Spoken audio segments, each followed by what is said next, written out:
Hi, friends. Welcome to Law Chat with Girija. My name is Girija Patel. I'm a mother. I'm a wife. I am a podcaster. I am an educator. I am a businesswoman. I am an entrepreneur, and I'm a lawyer. I truly believe in the power of mentorship through storytelling, and that's what Law Chat is all about. So whether you are in 6 months or 10 years of business experience, we can all learn from each other's experiences because we face the same challenges and we have the victories and we have mistakes that we're all making. So why not lean into them and know that we're going to be fine and we're going to be okay and we're going to be inspired. And of course, this is Law Chat with Girija, so we will be talking about some law at some point during the conversation.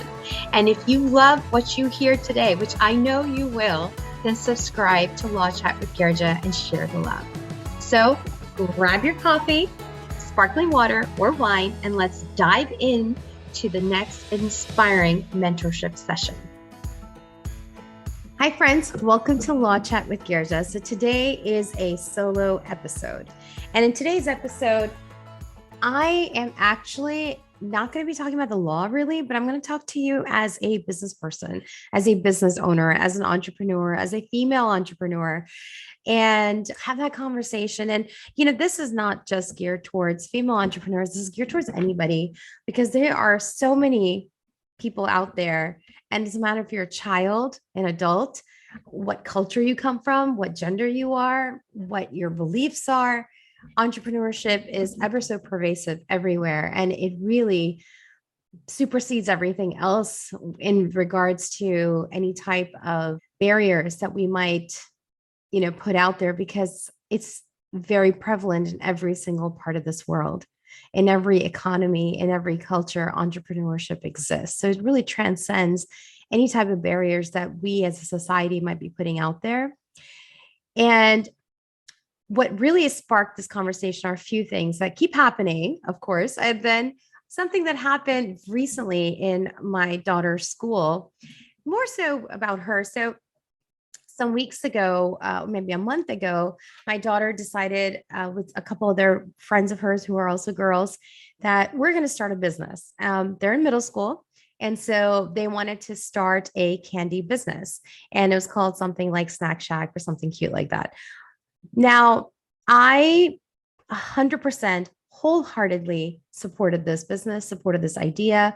I know she's selling candy, but when she saw an opportunity, they ran on it because the thing is that in the school, these candies, these snacks, there are highly priced. They're very inflated and parents pay for it because it's like on the airport, you pay for it because you are there and the price is going to be high. Right.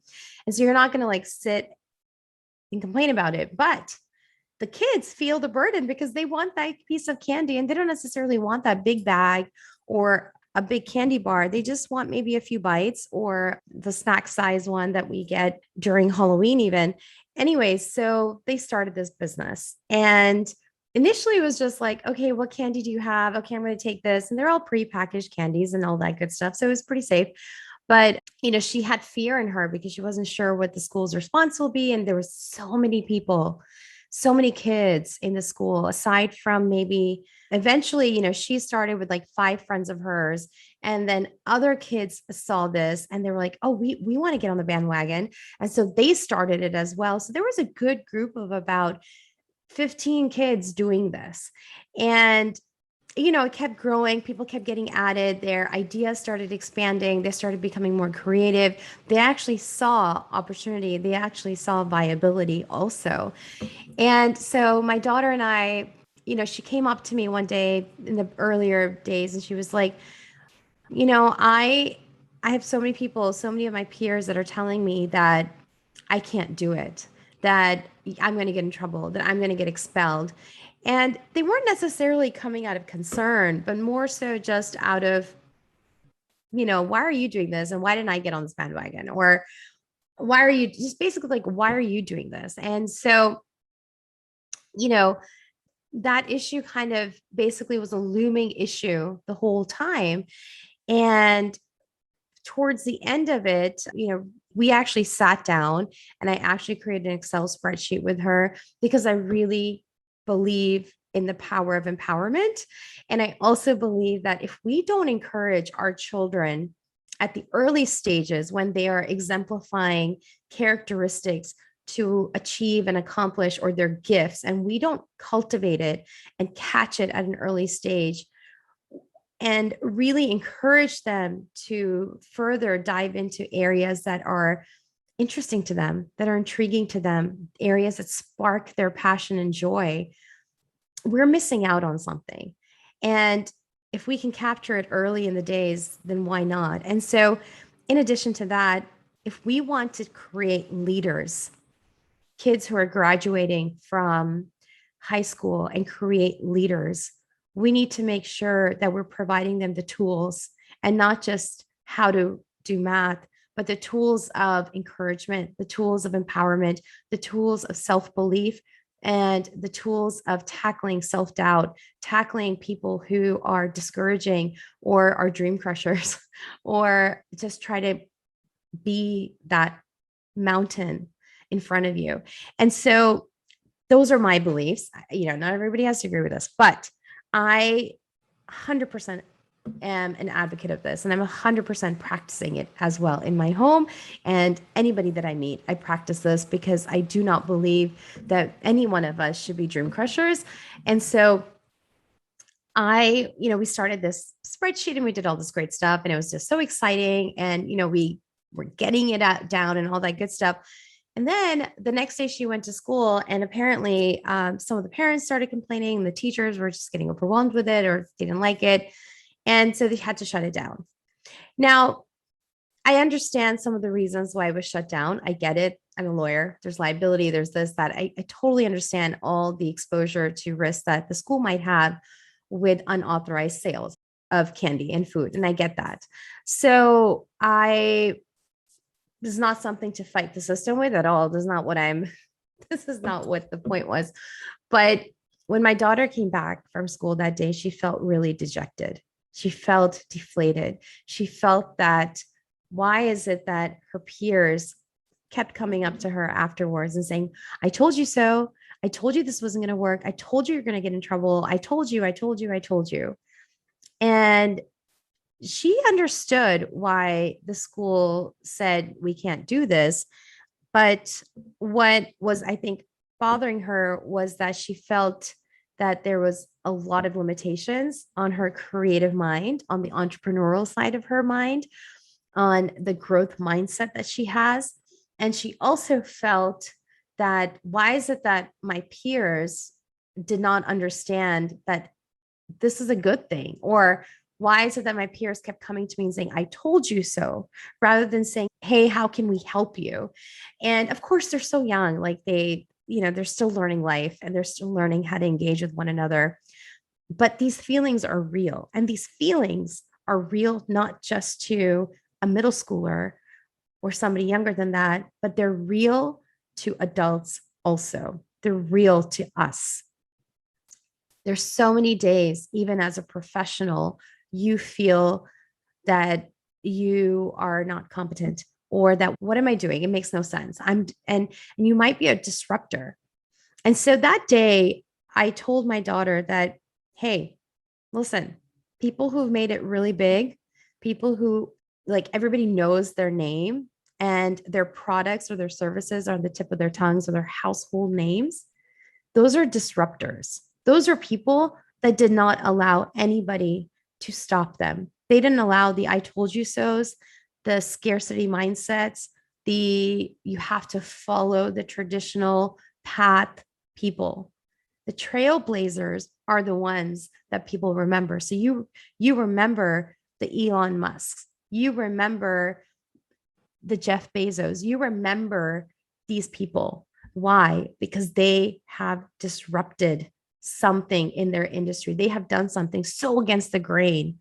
And everybody probably around them was like, what are you doing? What are you doing? What are you doing? And in the process, they've also failed 1,001 times, but they kept getting back up and kept living that dream of in their heart and pursuing that dream of theirs. And so when we encounter those things, we need to have a mindset that, one, we know who we are. We don't need others to identify us or define us. We define ourselves. And if it's not we, there's a higher being out there that defines us, but not your peers. I hate to interrupt this awesome conversation, but I have to stop and talk with you about the number one thing I'm asked about by entrepreneurs: contracts. They're vital to any business relationship and to protect your business. But I also know that entrepreneurs, especially when you're starting up, money is tight. But I would never want you to compromise on a strong legal foundation. So enter yourcontractbuddy.com, a website created by me with contract templates created and drafted by me and fellow industry partners. They're ready to use and easy to plug in immediately. And they are not restricted to any specific state. So yourcontractbuddy.com is sponsoring this episode, and you and your listener can get 10% off right now with code LAWCHAT. Yes, you heard me right. 10% off right now with code LAWCHAT. And now back to our awesome conversation. Of course, you create authority. Of course, your actions and your words and the way you interact with others creates authority, creates a name. But when somebody or something is saying something that is against who you are or against the core of what you're thinking and believing, those things are noise. They're not definitions of who you are. They are not predictors of who you are. They're not foreshadowing your future. They are palm readers or nothing. It's noise. It might be coming from the most important person in your life or somebody that you really regard. But if it's not aligned with your heart, and you know what I'm talking when I say heart, I know that sometimes this, stuff might sound like fluff, but I really believe in the power of instinct. I believe in the power of intuition. I believe in the power of that soft voice that is constantly speaking to you in your heart.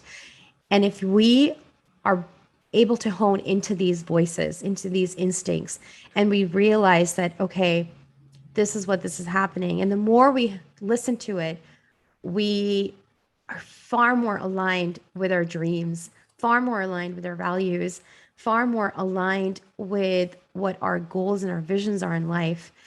And we see the fruit of that. And so if you have a dream in your heart and it's constantly taking you in the path that is against the grain, but you know that this is something that you are meant to do, or this is something that is part of your journey or part of the vision of your future, go for it. Who is anybody to tell you that you can't do it? Who? There are going to be a lot of people out there who may come to you out of the goodness of their heart also, not that they're jealous or there's anything malice happening inside of them, but they're coming to you because they are people who normally follow the path that has been walked on a million times. And it's okay to be that person.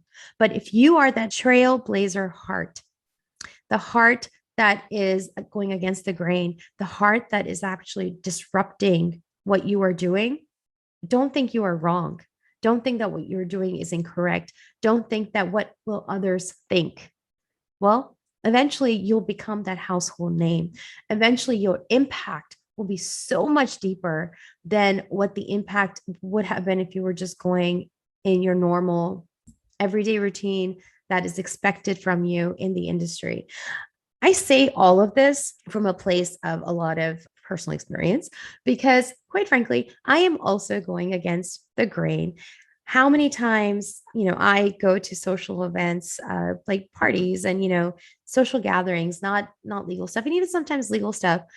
And so many times people they don't identify me as a lawyer even sometimes because maybe they just don't know, but they'll identify me as so-and-so's wife, so-and-so's mother, so-and-so's sister, so-and-so's daughter, daughter-in-law. I mean, like all the relationships that I have.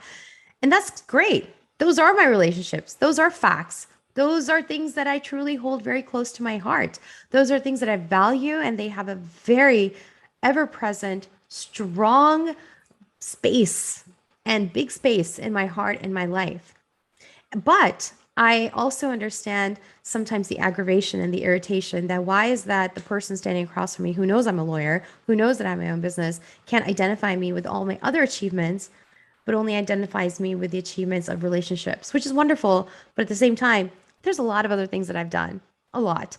And so I actually was having this conversation with my coach this past week that how many times do people who are starting something new, like even the creative industry, the social media, influencer marketing, content creators, bloggers and influencers, like they also don't get the credit that they're supposed to get in today's world as we are in. Of course, they are 10 times, like in the past 10 years, there's the weight in the industry, their authority, the desirability has absolutely increased.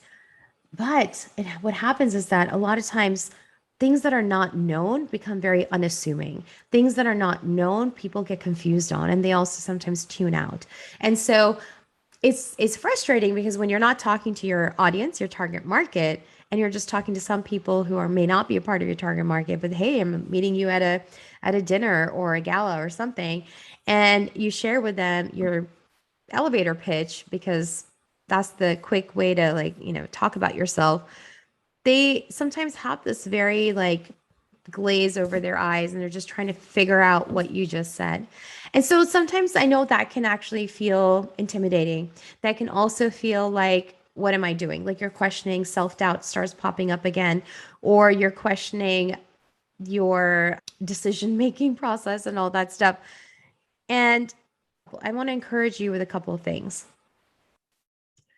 Keeping in mind what I talked about earlier with my daughter's business adventures and how there were so many people saying, I told you so, but she was going against the grain. She was disrupting something amongst her peers in the season that she is in the age group that she is in. Similarly, a lot of us are doing the same thing.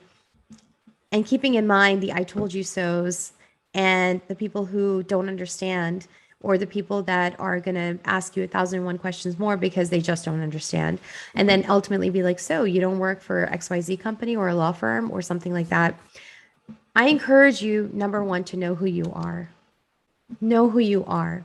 Know whose you are and who you are. Know that the dreams in your heart are there placed for a reason.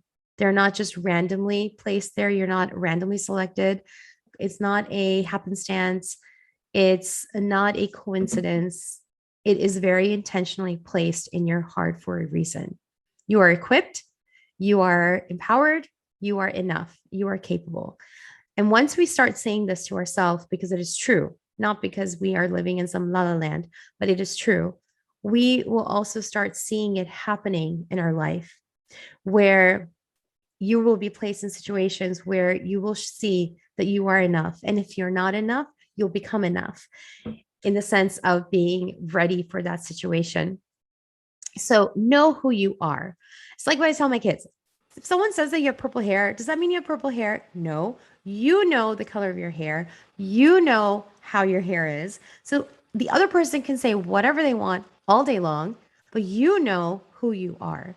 So don't let anybody define you or define your goals or define your dreams because they're not sitting in your heart. They're not sitting in your mind. They're not sitting in the visions that you have for yourself. So don't let anybody define that for you. And it's a process. It's not something that you just wake up and you're like, okay, I'm having somebody define me now, or, I know who I am. You have to very actively work on it. Actively say to yourself when someone says, oh, why do you think you can do that? Or that doesn't make sense. Or is that against the law? Or is that going to be allowed? Or the industry doesn't do this, whatever. Tackle it at that moment in time. Tackle it actively, intentionally. Either say your piece at the time, or in your mind, you're going to say, no, but I know. So silence can be very powerful as well. Like smile and nod and walk away. That can be very powerful. But tackle it at that moment, tackle it in your head and in your actions as well. Another way to handle those mindsets of people around you and then your mindset is also to write it out, is to have something that is with you that is tangible, that you can actually see your goals, whether it's a vision board, whether it's a journal, whether it's something that you can actually express in a way that makes sense to you, Trello board, whatever makes sense to you, write it out, put it in something else, put your thoughts onto something else so you see it. And it's now becoming something more than just something that's in your mind. And so those are ways to kind of actually see something. Now, when we're talking to others out there that are not our target market, of course, we learned that with our target market, we need to speak the language that they're speaking. We should express our thoughts in a way that makes sense to them and use the words that they're using to express our marketing to them so they understand. But what about the people that don't understand and that aren't part of our target market? So, you know, I feel that we need to create a message. If this is a recurring issue where you are meeting people constantly and they're just like a question mark every single time you share about what you do or how you do things, create a message that they would understand and where you can walk away feeling 1,000% amazing rather than feeling like, oh my goodness, what just happened? Because sometimes what happens is that when we don't have the right message, we are mumbling. We're not sounding confident. So half the time, that battle is not about them understanding, but it's the confidence that we feel internally when we are sharing or expressing. So create something, write something out. So instead of saying maybe that, oh, I'm an influencer, I'm a blogger, you can say I'm a content creator and a marketing strategist also. And I do that through my social media or in a way that not only your people who don't understand, but people who do understand will understand it also. But that way you are generating a communication from your end that is strong, that is effective, but that also will leave you feeling amazing. We need to feel confident. And so don't feel like you need to mumble through that. Absolutely not. Have that conversation with yourself, write it out if you need to, just the way we create our 60-second spiels about, our elevator pitches and things like that, 30 seconds. Same thing. Create something so that when you go out, it's easy to communicate, easy to understand, and you're really leaving with impact and powerful rather than feeling like, gosh, I just mumbled through that one again. So have something, create something where you're feeling confident because there's zero reason for you not to be confident about what you do. First of all, you're living a healthy living and you're creating a life that you are enjoying and loving, hopefully. And so, why are we not feeling confident about that? Why can we not express it with the confidence that we need to express it with? Why can we not share it with the zeal and the passion that we might share it with our ideal client with? So, create something that will help you stand there powerful, tall, courageous, and also super confident. Now, of course, words are great. I love words. As a lawyer, you love words and you become like a wordsmith also sometimes. But at the end of the day, your actions speak louder than your words. People don't need to understand all the time. That's not your job to make the person, especially who's not your ideal client, understand everything all the time. It's about you. And that's why creating that 30-second elevator pitch is not for them to understand only, but it's also more so for you to walk away with confidence. And of course, the byproduct consequences would be that A, you're creating authority in what you are doing, whether it's disrupting or whether it's just a little bit of a pivot from what the industry does, but you're creating a space for yourself with authority, with lasting impact. And you're also, making people more aware of what you are doing as well. So you are bolstering your authority in the industry that you're working in, or even in something new that you are paving out. And so that is super helpful. And so those are some of the byproducts that come from, having that 30-second elevator pitch to people who are not your ideal clients, but you're sharing about what you do and who you are. And ultimately, it doesn't really matter, because what will be more of an impact is your actions, and what the actions manifest will be what the impact will be. So eventually people who don't understand will understand and then wonder why they didn't get on the bandwagon beforehand, right? And so our actions are some of our most powerful tools in our tool belt. Following through with what we're supposed to be doing, leaving others feeling awesome and in a better place than you left them, than when you met them the first time. Creating a space for yourself and for others who are wanting to join in the community that you're creating. So the impact, your actions, the consequences of that is what will speak louder and what will be manifested far deeper than just the words that you are using. Because if we don't have actions backing our words, we don't have the full package out there. And we need the actions in order to make sure that the words make sense and the words stand tall and true. Well, this was definitely a soapbox for me today. I have been having this on my heart for a while, and I just believe that so many of us feel this way all the time. It's nothing new to me. It's nothing new to the other entrepreneurs, people who are super accomplished, super educated, and yet you still feel like that self-doubt. You still feel like, is it okay to disrupt? Is it okay to do something that my peers are just have a big question mark on their face for about me? Or they might not even think that what I have is valuable, but that's okay, because what brings that value is not what their thoughts are, but it's your actions.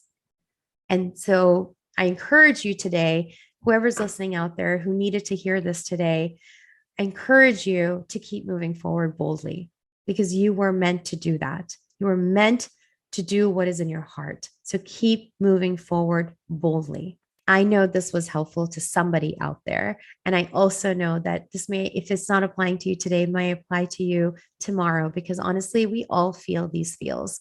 And so please do me a favor, help me out on my end. Share this with others on your social media, tag GBP Law or Law Chat with Girija, and also subscribe so you don't miss out on other podcasts that are coming your way, and Law Chat 101s on YouTube, which are literally about average 10-minute law chat, like information sessions about something that's very pertinent to law and your business and your industries. So go subscribe and share the love.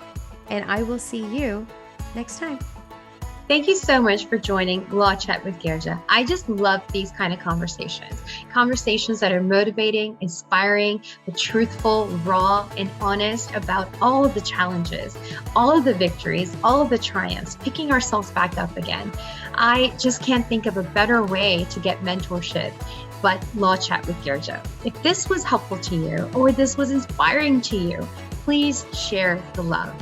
You can give this video a thumbs up. You can subscribe to this channel. You can also share this with your community by taking a screenshot and posting it on your social media and tagging GBP Law. When you do that, a lot more people will be able to see this video that not only benefited you, but also can benefit them as well. So let's share that love and let's share that inspiration.